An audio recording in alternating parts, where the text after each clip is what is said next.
Salut à toutes et à tous. Bienvenue sur la chaîne La Lumière du Monde.tv. Sur cette chaîne, nous publions tous les samedis de nouvelles vidéos d'édification spirituelle. Alors, n'hésitez pas à vous abonner pour ne rater aucune de nos vidéos. Alors, aujourd'hui, nous allons voir les 5 caractéristiques d'un disciple de Jésus-Christ. Les 5 caractéristiques d'un disciple de Jésus-Christ. Alors, le premier caractéristique, le disciple de Jésus est totalement attaché, lui est totalement attaché et totalement détaché du monde. C'est-à-dire, un disciple de Jésus, lui est totalement attaché et totalement détaché du monde. Quand nous parlons du monde, le monde contient les personnes et les biens matériels. Alors, nous allons voir cette première caractéristique dans Luc 14, versets 26 à 25, et puis Luc 33. Luc 14, verset 33. Luc 14, verset 25 et 26, et puis verset 33. Lisons. Luc 14, versets 25 et 26. De grandes foules faisaient route avec Jésus et il se retourna et leur dit, « Si quelqu'un vient à moi et s'il ne hait pas son père, sa mère, sa femme, ses enfants, ses frères et ses sœurs, et même sa propre vie, il ne peut être mon disciple. » Et nous disons tout à l'heure que être détaché du monde, on apprend, on n'entend pas monde deux choses, les humains, les personnes et les biens matériels. Maintenant, Jésus dit, si quelqu'un doit le suivre, la personne doit détester son père, sa mère, c'est ce qui veut dire simplement, c'est-à-dire, tu dois être détaché des personnes. Quand tu donnes ta vie à Jésus-Christ, il y a certains amis que tu ne peux plus avoir. Il y a certains amis que tu dois se séparer d'eux. Quand tu viens à Jésus-Christ et ton père, ta maman, tes frères se soulèvent contre toi, tu dois être capable de leur tourner dos et de s'accrocher à Jésus-Christ. Tu ne vas pas laisser Jésus à cause de papa. Tu ne vas pas laisser Jésus à cause de maman. Tu ne vas pas laisser Jésus à cause des enfants, à cause des frères, à cause des sœurs. Mais c'est eux, les personnes que tu vas laisser pour s'attacher à Jésus. Ça, c'est un disciple qui fait ça. Un disciple de Jésus ne regarde pas les autres avant de donner sa vie à Christ, avant de le suivre, avant de suivre ses prescriptions, ses ordonnances. Mais il regarde que Christ. La première caractéristique d'un disciple de Jésus, il doit être totalement attaché à lui et totalement détaché du monde. Et le monde, il y a deux choses, les personnes et les biens. Maintenant, Jésus dit, il ne faut pas que ta famille constitue un obstacle pour toi. Il ne faut pas laisser Jésus pour ta famille, mais tu peux laisser la famille pour Jésus. Ça, c'est un disciple. Un disciple laisse les biens, peut laisser les personnes pour s'accrocher à Jésus-Christ. C'est les disciples qui peuvent faire ça. Nous allons lire Luc 14, verset 33. Ainsi donc, quiconque d'entre vous ne renonce pas à tout ce qu'il possède ne peut être mon disciple. Le second aspect, le matériel. Jésus dit, si tu es attaché au bien de ce monde, si tu es attaché à ton argent, si tu es attaché à ta voiture, à ta maison, si tu es attaché au bien de ce monde, tu ne peux pas être son disciple. Alors, la première caractéristique vient de finir comme ça. Il faut être totalement attaché à Jésus-Christ et totalement détaché du monde qui comprend deux choses, les biens matériels et les personnes. Quand on dit détaché des personnes, ça ne veut pas dire être détaché de tout le monde, bien haïr son papa, haïr sa maman. Non, mais quand ils s'opposent à toi, quand tu donnes ta vie à Jésus-Christ, et si eux, ils s'opposent à cela, tu dois être capable, si tu es un disciple de Dieu, de leur tourner le dos, de les laisser et de s'accrocher à ton Jésus et la vie continue. Maintenant, nous irons vers la seconde caractéristique. Le disciple est totalement dépendant de Jésus. Quand tu es disciple de Jésus, tu dois être complètement dépendant de lui. Nous allons lire 1 Corinthiens 6, verset 19. Si tu es disciple de Jésus, 1 Corinthiens 6, verset 19. Ne savez-vous pas que votre corps est le temple du Saint-Esprit qui est en vous, que vous avez reçu de Dieu et que vous ne vous appartenez point à vous-même? Il faut être complètement dépendant de Jésus. Tu ne t'appartiens pas. Pour faire quelque chose, pour voyager, tu dois demander l'avis de Jésus. Pour faire quelque chose, quoi que soit dans ta vie, tu dois demander l'avis de Jésus-Christ, l'avis de Dieu. Parce que c'est ton maître, tu es un disciple, tu dois demander son conseil, ses conseils. Tu dois demander son avis sur tout ce que tu as à faire pour ne pas faire d'erreur. Si tu es élève, il faut savoir qu'avant d'aller à l'école, tu dois prier. Quand tu seras à l'école, tu pries. Quand tu vas encore se retourner, tu dois être connecté. Quand tu es un homme, tu es un disciple de Jésus, tu dois être connecté à Dieu à tout moment et à chaque instant. Si tu es une commerçante, un commerçant, tu dois prier. Si tu es un salarié, un travailleur, tu dois prier quand tu veux aller au boulot. Quand tu es au boulot, tu dois prier. Quand tu veux voyager, tu dois prier. Tu ne peux rien faire. Qui tu veux épouser, tu veux faire mariage, tu dois mettre tout dans la main du Seigneur. Tout ce que tu as fait, tu dois demander l'avis du Tout-Puissant. Ça, c'est un disciple de Jésus. Le disciple demande toujours conseil à son Dieu. Le disciple est toujours connecté à son maître. Pour faire quoi que ce soit, tu dois chercher la présence de Dieu. Tu dois chercher à voir si le Saint-Esprit est d'accord avec ce que tu veux faire avant de le faire. Ça, c'est la seconde caractéristique d'un disciple de Jésus-Christ. Alors, nous irons vers la troisième caractéristique. Le disciple de Jésus-Christ aime son prochain et est caractérisé par l'humilité. Un disciple de Jésus sème l'amour, la paix un peu partout où il passe. Et il est humble.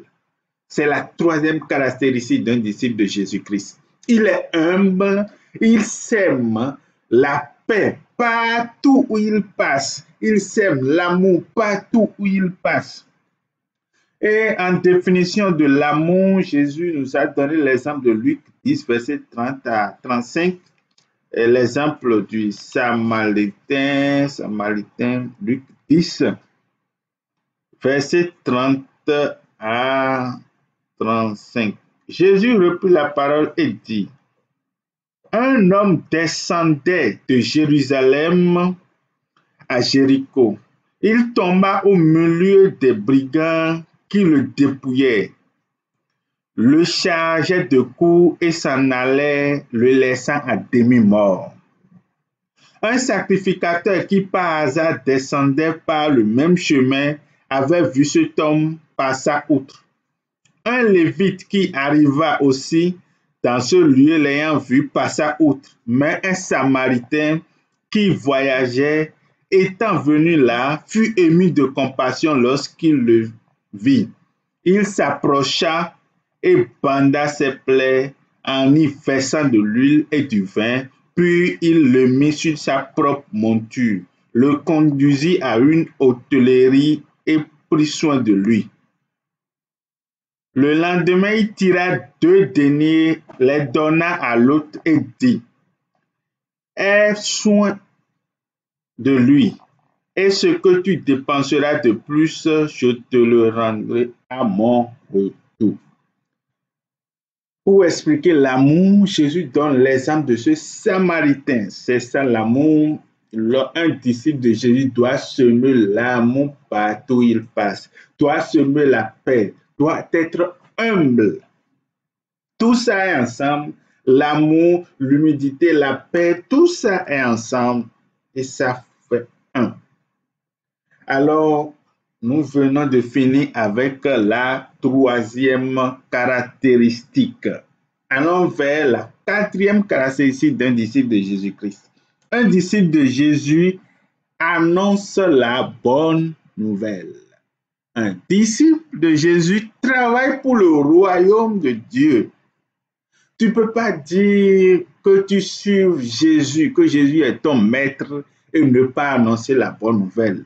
Lui-même, quand il est venu sur la terre, il a annoncé que la bonne nouvelle, c'est à cause de la bonne nouvelle, il est arrivé, il est allé jusqu'à donner sa vie sur la croix pour nous.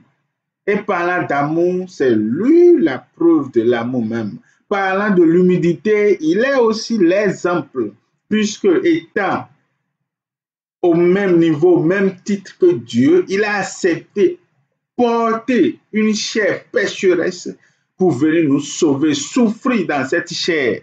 Il faut être humble pour pouvoir accepter cela.